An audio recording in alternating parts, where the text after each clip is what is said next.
Karena Indonesia adalah negara muslim terbesar di dunia, termasuk teritorialnya. Dari Sabang sampai Merauke ada 3 waktu, saudara. Ada Indonesia bagian barat, bagian tengah, bagian timur. Saking luasnya kita punya negeri, saudara. Itu dari Banda Aceh, kalau kita naik pesawat sampai ke ujung Irian sana, minimal 5 sampai 6 jam baru sampai, saudara. Saking luasnya ini republik, saudara. Musuh-musuh Islam gak suka. Mereka akan berupaya untuk menghancurkan Indonesia menjadi negara-negara kecil, saudara. Karena itu beberapa tahun yang lalu, saudara, almarhum Bapak Z.A. Maulani, mantan kepala Bakin, dulu namanya Bakin, sekarang namanya BIN, saudara. Di zaman Bapak Habibie, beliau mengumpulkan para habaib, para ulama sebelum beliau meninggal dunia.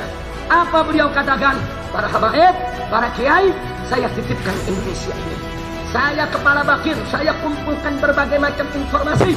Ini kita dapat data yang lengkap, akurat, bahwa Eropa dan Amerika sudah sepakat akan melakukan gerakan-gerakan sistematis agar Indonesia terpecah menjadi beberapa negara, saudara. Negara Sumatera sendiri, negara Jawa sendiri, negara Kalimantan sendiri, negara Sulawesi sendiri, negara Irian sendiri. Ya, mereka sedang menuju untuk memecah belah kita, saudara.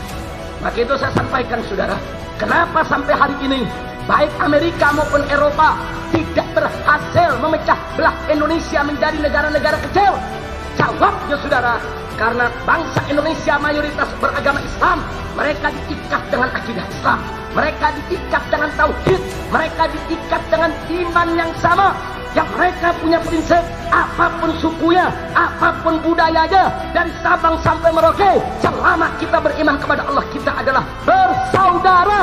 Akidah macam itulah yang sudah mengikat kita, sehingga Indonesia sampai hari ini tidak bisa dipecah, sudah. Ya Allah, takbir. Allahumma barik lana fi Rajab wa Sya'bana wa ballighna Ramadana wa hasil maqasid. Saya ingin mengingatkan diri saya dan segenap kaum muslimin tentang suatu hal yang sangat urgen. Tolong dicatat baik-baik bahwa negara kesatuan Republik Indonesia yang kita cintai ini, suka atau tidak suka, dunia tetap harus mengakui bahwa kita punya negeri memiliki sejumlah keistimewaan yang bisa menjadi modal untuk kebangkitan umat Islam di seluruh dunia, saudara. Yang oleh karenanya jangan kaget kalau gerakan-gerakan Zionis internasional, baik yang digerakkan oleh kaum Freemasonry ataupun Illuminati, saudara, menjadikan Indonesia sebagai salah satu target penting untuk mereka taklukkan.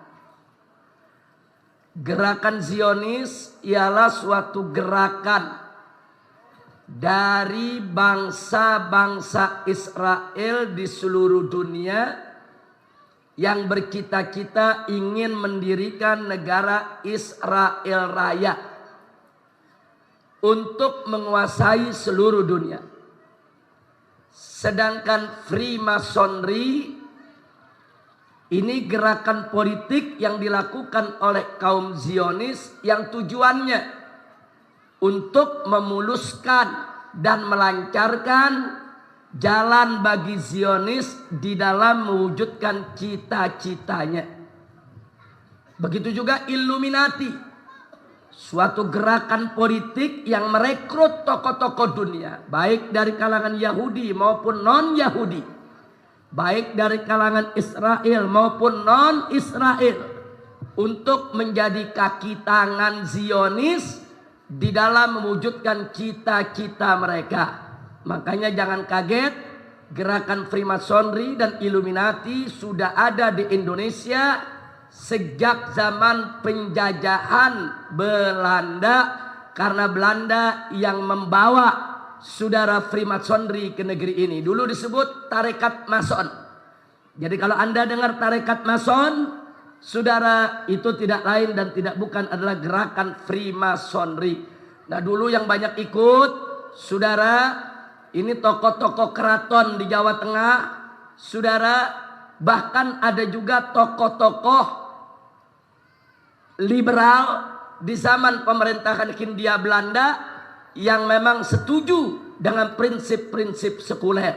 Dan jangan kaget, kalau di zaman sekarang ini banyak kalangan pejabat dan selebritis, sadar atau tidak sadar, saudara, masuk ke dalam organisasi-organisasi yang dikelola oleh Freemasonry dan Illuminati, seperti Rotary Club, Lion Club.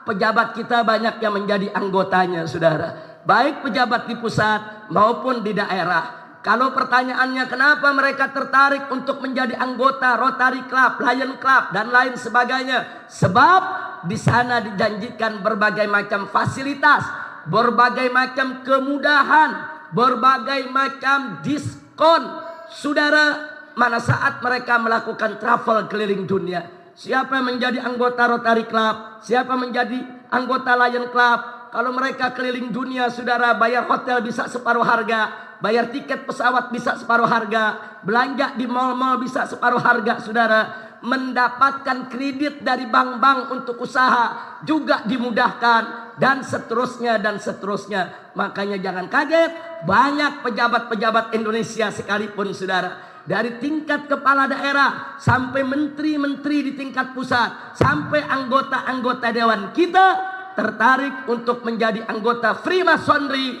maupun Illuminati, yang merupakan bagian daripada kerja Zionis untuk menguasai dunia internasional ini.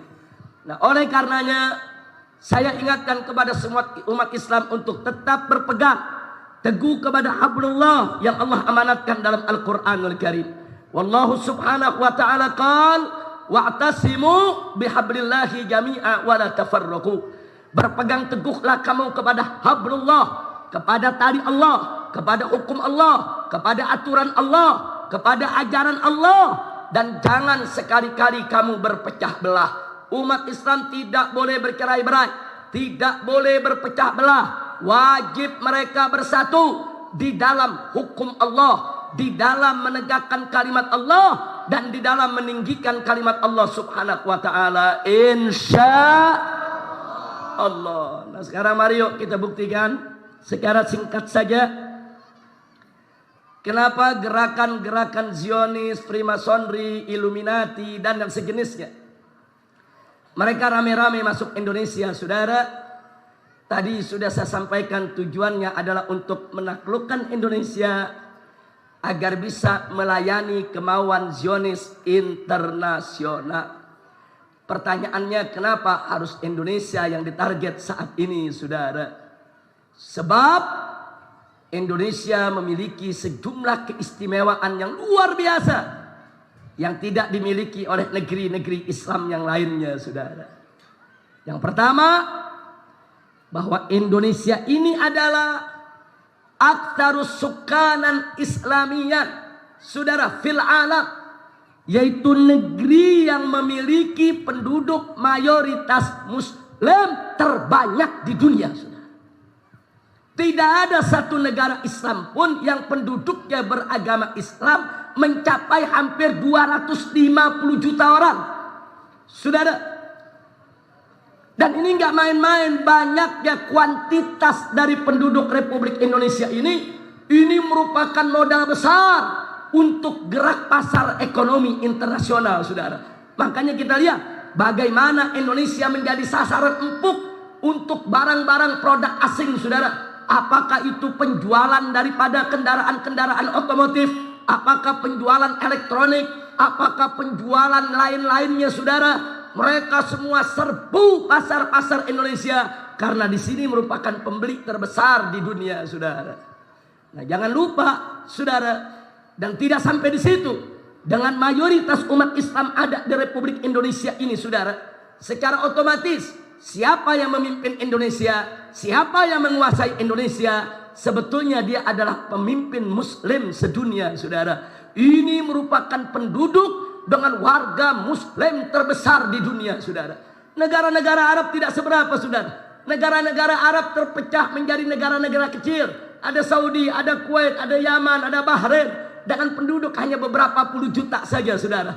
Tapi Indonesia, negara kesatuan Republik Indonesia, dari Sabang sampai Merauke, yang begitu besar, begitu luas, ini menghimpun tidak kurang dari 250 juta jiwa beragama Islam, ibadallah. Oleh karenanya ini dibaca oleh musuh-musuh Islam. Dengan Indonesia menjadi negara berpenduduk muslim mayoritas sedunia, berarti Indonesia punya potensi, saudara, menjadi pusat kebangkitan Islam di dunia ini, saudara. Maka itu, saudara, musuh-musuh Allah, musuh-musuh Islam tidak suka dengan potensi yang dimiliki oleh Indonesia ini, saudara. Lalu apa yang mereka lakukan? Mereka lakukan berbagai macam upaya. Bagaimana caranya ke depan Indonesia tidak lagi mayoritas Islam, saudara. Mereka hancurkan sendi-sendi kehidupan kita. Bagaimana Indonesia 20 tahun yang lalu, umat Islam di Indonesia masih 90%, saudara. Tapi hari ini umat Islam di Indonesia hanya 86%, saudara. Kenapa bisa berkurang? Satu, karena kristenisasi yang merajalela, pemurtadan yang merajalela di berbagai daerah di Indonesia, dan banyak orang-orang awam Indonesia yang dimurtadkan. Enggak sampai di situ. Yang kedua, saudara, bagaimana orang-orang di luar Islam mengharamkan pengikutnya memiliki keturunan sedikit, saudara. Sementara di kalangan umat Islam, saudara, rame-rame ingin punya keturunan sedikit, saudara. Ya, mereka berlomba untuk memiliki anak keturunan yang banyak. Sementara umat Islam berlomba untuk mengurangi atau menahan keturunannya satu atau dua saja. Akibatnya populasi pertumbuhan daripada orang-orang Islam menjadi lambat, sedangkan populasi pertumbuhan orang-orang di luar Islam menjadi cepat, sudah. Nah, makanya maaf Pak Bu ya, jangan salahkan saya kalau saya sering ngomong depan ibu-ibu, ibu punya anak yang banyak, bapak-bapak cetak anak yang banyak. Mumpung bapak mesinnya masih mantep, pabriknya masih ada. Ada yang protes, ada yang katakan, Habib Rizik, ini bagaimana? Kok kita diajak untuk punya anak banyak? Habib mesti tahu, lebih baik punya anak satu jadi kiai daripada punya anak 20. Bu, benar begitu? Tuh, berpengaruh kan? Saya jawab jangan. Saya jawab jangan. Saya jawab, saudara, tunggu dulu. Kalau Anda punya prinsip begitu, saya punya prinsip lebih baik punya anak 20 jadi kiai semua daripada satu jadi. Udah punya anak satu jadi. Nah, jadi artinya apa? Dalam berprinsip itu kita harus berjiwa besar, jangan berjiwa kerdil. Saudara, kalau ada orang mengatakan lebih baik punya anak satu jadi kiai daripada 20. Loh, dia punya anak 20. Kan kemana bapak sama emaknya, sudah? Apa dia nggak didik itu anak? Di dalam Islam ini ada dua ketentuan, saudara. Kita itu dianjurkan oleh Nabi alaihi salatu wassalam untuk memiliki keturunan yang banyak dan baik. Bukan banyak saja, banyak dan baik. Makanya tatkala Sayyidina Ali ibn Abi Thalib radhiyallahu taala anhu dan Sayyidatuna Fatimah Zahra radhiyallahu taala anha dinikahkan oleh Nabi, salah satu doa Nabi untuk pasangan yang baru dinikahkan tadi adalah Allahumma akhrij minhuma al-katsir thayyib. Ya Allah, keluarkan dari pasangan suami istri ini, dari Ali dan Fatimah, keturunan al-katsir yang banyak, at-thayyib dan baik. Dan di dalam hadis Nabi mengatakan tazawwaju wa taktsuru, kawinlah kamu sekalian sehingga kamu menjadi banyak. Fa inni mubahin bikumul umam yaumal qiyamah, kata Nabi. Karena nanti di hari kiamat aku akan banggakan kalian dengan banyaknya kalian di hadapan umat-umat yang lain. Nggak sampai di situ. Nabi mengatakan tazawwajul wadudal walud, nikahi perempuan-perempuan yang subur. Fa ini mukatsir bikulmul umam yaumil qiyamah. Karena aku akan bangga dengan banyaknya kalian nanti di hari kiamat. Nabi yang suruh kita punya anak banyak, saudara. Tapi jangan lupa Allah berfirman dalam surat An-Nisa. Wallahu subhanahu wa ta'ala qala wal yakhsal ladzina law taraku min khalfihim dzurriyyatan di'afa khafu 'alaihim falyattaqullah wal yaqulu qawlan sadida. Apa kata Allah dalam ayat ini, saudara? Hendaknya orang-orang yang beriman merasa takut kalau meninggalkan di belakang mereka generasi yang lemah. Lemah imannya, lemah ilmunya, lemah akhlaknya, lemah fisiknya, lemah mentalnya, lemah ekonominya. Allah nggak kasih, saudara. Nggak boleh orang beriman meninggalkan keturunan di belakang mereka sebagai generasi yang lemah.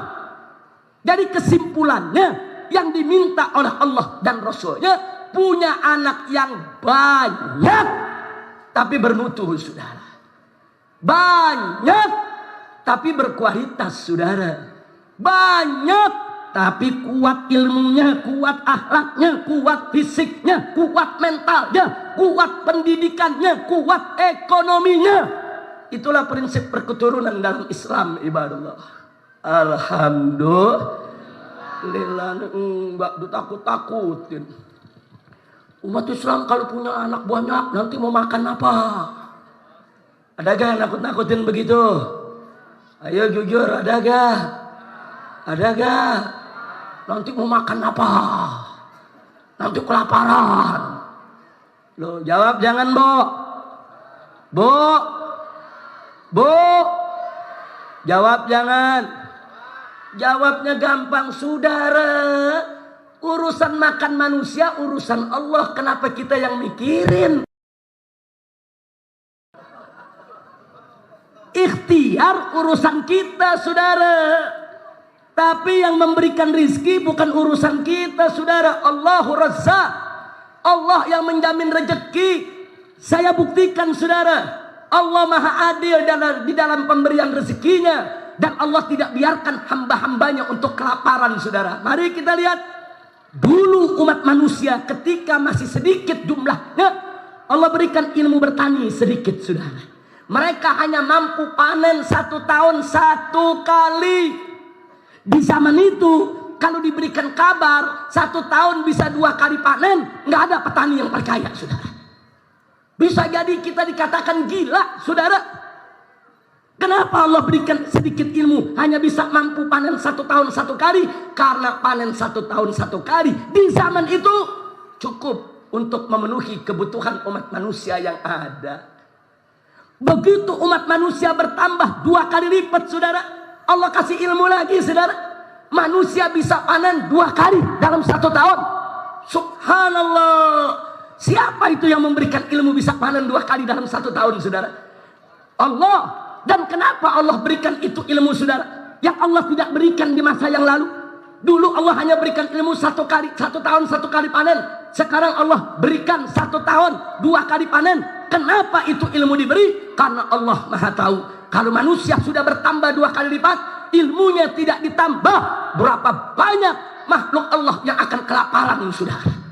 Allah berikan sedikit ilmu 1 tahun 2 kali panen sehingga mencukupi untuk manusia yang ada di zamannya. Alhamdulillah. Saya tanya, siapa yang maha kuasa? Siapa yang maha adil? Siapa yang menjamin rizki? Takbir. Manusia bertambah lagi, saudara, populasinya. Enggak cukup 2 kali panen, saudara. Allah kasih ilmu lagi. Ilmu apa? Dulu 1 petak sawah itu panennya cuma 4 ton beras, saudara. Tapi di zaman sekarang dengan teknologi pertanian intensif, saudara, dengan pertanian modern, 1 petak dengan ukuran yang sama, saudara, mampu panen sampai 20 ton. Subhanallah. Berapa kali lipat tuh? 4 sampai 20.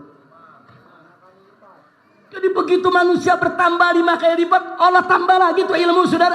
Saya tanya, dari siapa itu ilmu? Siapa yang menjamin rizki manusia? Allah yang jamin, kita yang mau mikir ntar kita kelaparan. Yang menciptakan manusia Allah. Allah yang jamin rezekinya. Nggak usah dipikirin. Cuman yang mesti kita pikir ikhtiarnya. Bagaimana anak banyak bermutu semua. Anak banyak berkualitas semua. Anak banyak dididik dengan baik, saudara. Supaya ke depan mereka mendapatkan ilmu-ilmu yang berkah dari Allah. Untuk mengatasi problem kehidupan mereka. Betul? Betul? Enggak sampai di situ, saudara. Dulu bawang kecil-kecil, saudara. Cukup buat umat manusia. Begitu manusia banyak, Allah kasih ilmu. Teknologi pertanian dengan enzim. Sekarang ini, saudara. Itu bawang segede beduk ada, sudah. Subhanallah. Ada tomat segede kepala, sudah. Bayangkan, ada semangka segede guling. Dari mana itu ilmu, saudara? Karena Allah tahu kebutuhan manusia juga makin meningkat. Makanya kuantitas, saudara, jumlah daripada pasukan yang dibutuhkan oleh manusia pun juga harus meningkat. Enggak sampai di situ, saudara. Di zaman sekarang ini, saudara, Anda tahu vitamin C 1 tablet kalau Anda minum itu sama juga makan jeruk 20 kilo, saudara. Saya mau tanya, ibu-ibu kalau makan jeruk 20 kilo mencret gak? Mencret, saudara. Kuat 20 kilo? Enggak kuat, saudara. Tapi di zaman sekarang, saudara, itu jeruk ekstraknya diambil, saudara. Diambil cuma dijadiin 1 tablet. Minum 1 tablet. Nilainya, saudara, vitaminnya sama dengan jeruk 20 kilo. Subhanallah. Dari mana itu ilmu, saudara? Dari mana itu ilmu? Dari mana itu ilmu? Jadi apa perlu kita takut kelaparan? Cetak anak yang banyak, cetak. Bikin anak yang banyak, saudara. Jangan belum apa-apa, cukup anak 2. Ya kalau sekedar dianjurkan punya anak 2 silakan. Tapi jangan dijadikan pedoman dong, saudara. Pedoman Islam dalam berketurunan banyak dan berkualitas. Kira-kira jelas gak? Kecuali kalau banyak nggak bisa berkualitas, beb. Ya kalau nggak bisa 5 saja. 5 nggak bisa juga, ya 2 saja. 2 nggak bisa juga, 1 saja. 1 juga nggak bisa, lu jangan punya anak. Jadi kualitas mesti diperhatikan, saudara. Banyak dan berkualitas. Wah, ada lagi yang protes. Habib Rizik, kalau manusia banyak, nanti mau tinggal di mana? Nanti lahan pertanian habis buat perumahan. Nanti lahan perkebunan habis buat perumahan. Itu bahaya. Bu, jawab jangan. Jangan mau dibohongin begitu. Di Jakarta nih. Dulu 1 kelurahan itu tanahnya 30 hektar, 1 kelurahan. Sekarang di Jakarta 1 kelurahan cuma 2 apartemen. Cuma 2 apartemen, saudara. Dibikin menjulang ke tinggi ke atas 50 tingkat. 2 apartemen, 1 kelurahan. Subhanallah. Jadi nggak usah takut lahan bakal habis buat perumahan, saudara. Itu seruan bohong, itu dusta. Oh kalau manusia banyak, nanti lahan habis buat perumahan. Bohong. Kenapa saya kata beranikan bohong, saudara? Kalau itu benar, kenapa pemerintah membiarkan orang-orang kaya, saudara, menutup perkebunan, menutup pertanian hanya untuk lapangan golf saja, saudara? Betul? Betul? Kalau orang kampung mainnya, saudara, nggak makan tempat, kerambol. Orang kaya olahraganya makan tempat. Main golf sampai 10 hektar. Berarti orang kaya boros gak? Boros gak? Jadi yang ngabisin tempat orang miskin atau orang kaya? Jangan disalahin orang di bawah punya anak banyak ngabisin tempat. Yang ngabisin tempat bukan yang punya anak banyak. Orang kaya yang mau olahraga butuh lapangan golf berhektar-hektar. Betul? Kalau tak Takut tidak ada lahan, jangan bikin lapangan golf. Orang kaya suruh main kerambol. Saudara, mau main golf, rakyat miskin digusur sana, digusur sini, rawa-rawa diuruk, saudara, perkebunan dibongkar, pertanian ditiadakan, saudara. Mereka yang sudah mengurangi lahan untuk penduduk, bukan umat Islam yang beranak banyak, saudara. Kira-kira jelas tidak? Paham semua? Mudah-mudahan habis dengar ceramah ini gak ada semangat produksi anak. Amin. Amin. Kalau saya, Bu, alhamdulillah masih bujangan, anak 7. Alhamdulillah. Upay Pungsen juga masih bujangan, anak 7, bebe. Alhamdulillah baru 7, Bu, rencana 70. Nah, mudah-mudahan pabriknya kuat. Kira-kira jelas tidak? Nah, karena itu baik, saudara. Langsung saja saya persingkat lagi. Jadi, karena Indonesia ini adalah negara penduduk muslimnya terbanyak di dunia dan bisa menjadi pusat kebangkitan umat Islam di dunia, maka itu Indonesia tidak boleh dibiarkan sebagai negeri dengan penduduk mayoritas terbanyak di dunia, saudara. Karena itu upaya pemurtadan, upaya kristenisasi, upaya-upaya untuk mengurangi, saudara, jumlah muslim di Indonesia terus dilakukan oleh musuh-musuh Islam.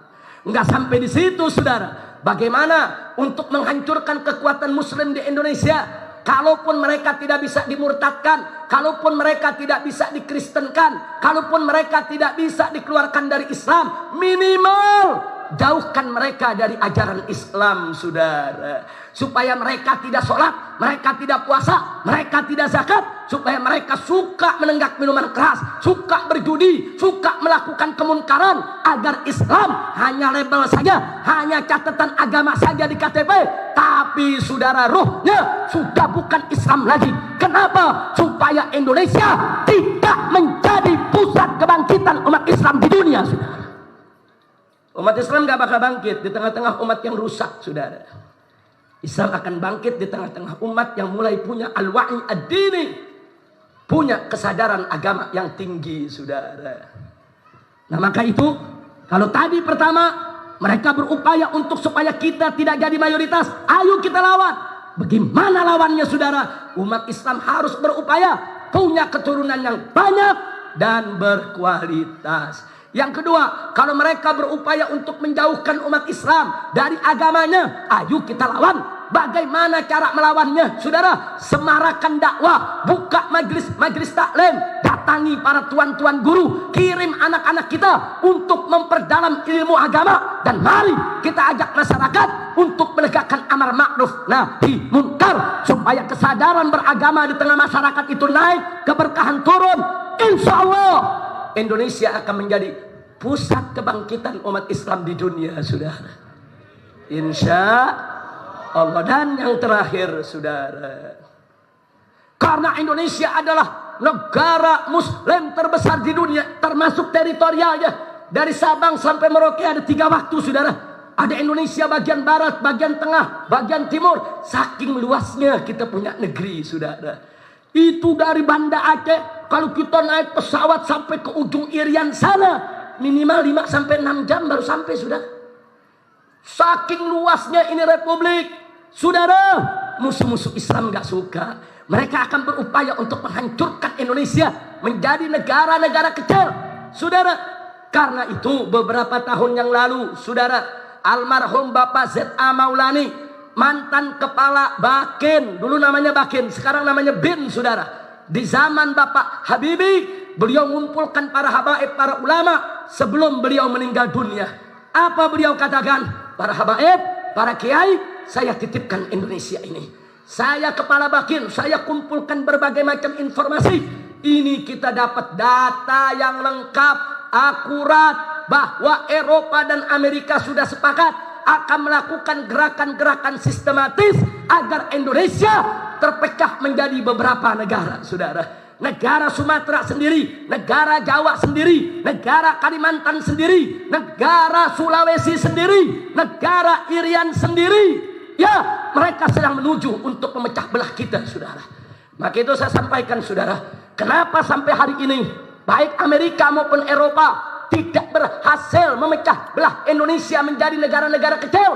Jawabnya saudara, karena bangsa Indonesia mayoritas beragama Islam. Mereka diikat dengan akidah Islam, mereka diikat dengan tauhid, mereka diikat dengan iman yang sama, yang mereka punya prinsip apapun sukunya, apapun budayanya, dari Sabang sampai Merauke, selama kita beriman kepada Allah, kita adalah bersaudara.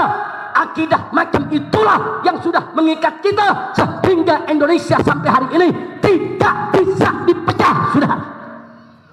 Insya Allah, takbir.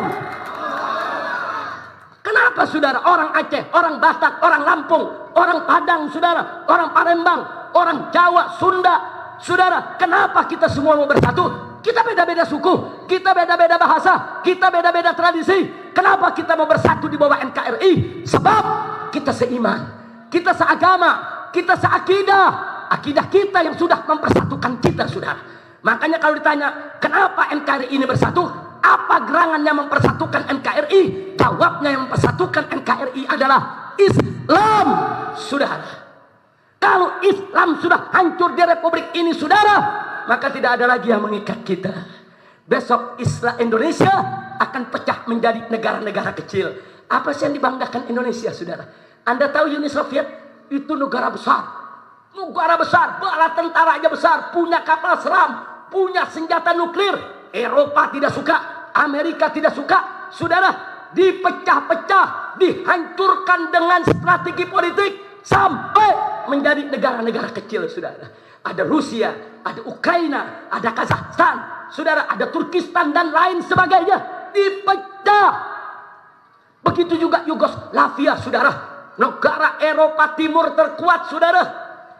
Eropa tidak suka, Amerika tidak suka, saudara. Dihancurkan sehingga menjadi negara-negara Balkan yang kecil, saudara. Negara Albania, negara Serbia, negara yaitu Bosnia, Herzegovina, saudara. Dihancurkan. Yang ingin saya sampaikan adalah Uni Soviet dan Yugoslavia kalau bicara senjata lebih kuat dari Indonesia. Bicara tentara lebih kuat dari Indonesia. Bicara ekonomi lebih kuat dari Indonesia. Bicara dari jumlah tentara lebih kuat dari Indonesia. Kalau mereka bisa dihancurkan oleh Amerika dan Eropa, apalagi Indonesia, saudara, kalau hanya mengandalkan senjata dan ekonomi, saudara. Tapi kenapa kita masih belum pecah sampai sekarang? Kekuatan kita bukan di senjata, bukan di ekonomi. Kekuatan kita adalah di Islam, di iman, di akidah. Maka itu wajib kita jaga akidah kita kalau kita ingin mempertahankan NKRI. Kalau ngandelin senjata, maaf, ini kita punya pesawat terbang belinya dari Amerika, betul, betul. Onderdilnya dari Amerika, betul. Instrukturnya dari Amerika, betul. Mekaniknya dari Amerika, betul. Jadi kalau pesawat terbang kita mau perang lawan Amerika, apa kata Panglima Perang Amerika? Jangan ditembak, ntar juga jatuh sendiri. Loh kok bisa begitu? Karena mereka tahu, saudara. Kita punya pesawat, umurnya berapa dia tahu, saudara. Oh ini umurnya udah kendor, oh ini udah karatan, oh ini belum dibetulin udah 6 tahun, dia ntar juga nyusruk sendiri. Nah faktanya begitu, tiap latihan paling nyusruk tuh pesawat, saudara. Saya bukan menghina kekuatan militer kita, tapi bukan itu kekuatan kita yang sebenarnya, saudara. Bukan diketawakan kita mau pakai pesawat tempur melawan Amerika, saudara, dan Eropa. Ditertawakan kita mau pakai amunisi orang buatan mereka. Tapi kekuatan kita adalah iman dan Islam, tauhid dan akidah. Itu yang membuat kita 350 tahun dijajah oleh Belanda, kita tetap bertahan. Dan Belanda 350 tahun menjajah kita, tidak berhasil untuk mengkristenkan Indonesia. Tidak, saudara. 350 tahun nggak berhasil, saudara. Enggak. Belanda angkat kaki dari Indonesia di tahun 1945, walaupun 48 coba kembali, saudara. Saat itu 90% bangsa Indonesia tetap memeluk agama Islam, saudara. Alhamdulillah, alhamdulillah. Nah makanya saya mau tanya semua sebelum saya akhiri, siap pertahankan NKRI? Siap pertahankan NKRI? Nah kalau mau jaga NKRI, saya mau tanya saudara, dengan politik, ekonomi, atau akidah? dengan senjata, tentara atau akidah. Siap jaga akidah, siap pelihara akidah, siap bersatu dalam akidah. Takbir. Sallu ala Nabi. Nah, itu saja yang saya mau sampaikan, saudara. Selanjutnya Al-Habib Husain bin Hamid Al-Attas, yaitu akan menyempurnakan apa yang telah kita sampaikan untuk lebih memberikan semangat kepada kita dalam menjaga persatuan dan kesatuan umat Islam. Jadi umat Islam gak boleh ribut satu sama lainnya, saudara. Kalau beda-beda soal khilafiyah udah gak usah ribut. Kita bersatu. Ini musuh-musuh mau hancurkan kita. Musuh-musuh kita mau, saudara, pecah kita punya negara, saudara. Tapi insya Allah dengan iman, Islam, dan kebersamaan persatuan kita, negara kesatuan Republik Indonesia akan tetap jaya selamanya. Amin ya rabbal alamin. Terima kasih atas segala perhatian.